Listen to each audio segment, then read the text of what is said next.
来继续来看国民党的青年军李浩良是罢免民进党立委吴派役的领衔人，伊的妈妈出面来指控，讲伊的后生是互国民党的高层施加压力，才出来接这个任务。讲罢免吴派役第一阶段连署数，这个错加率有4成，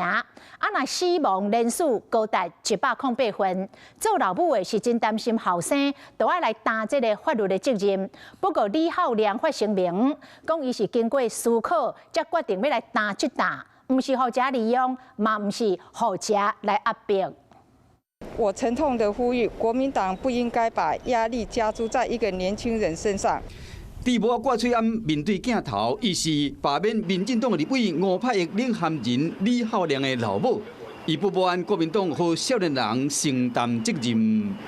我们这次多一件2637，就是要让执政当局看到人民对执政当局的愤怒跟怒吼。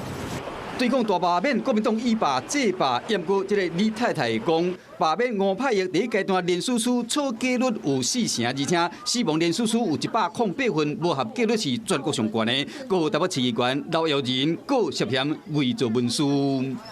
我那时候当时以为他真的去把领衔人辞掉了，但是我在想，他有他的压力，指人联署的，或者是不合格联署的太高，然后他们把这些责任可能都要往李孝亮那边推，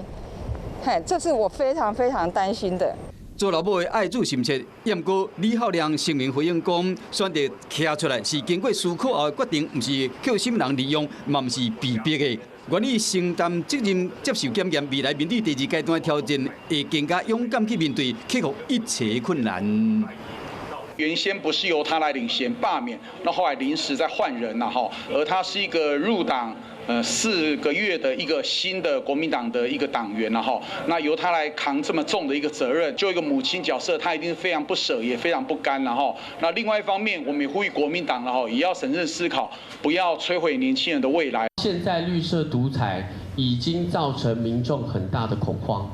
连青年朋友站出来力挺民主，要发挥自己公民的权利，妈妈都还要担心。国民党陷入死亡连续的风暴，即马又搁和领衔人的老母指控无负责任，又搁引起争议话题。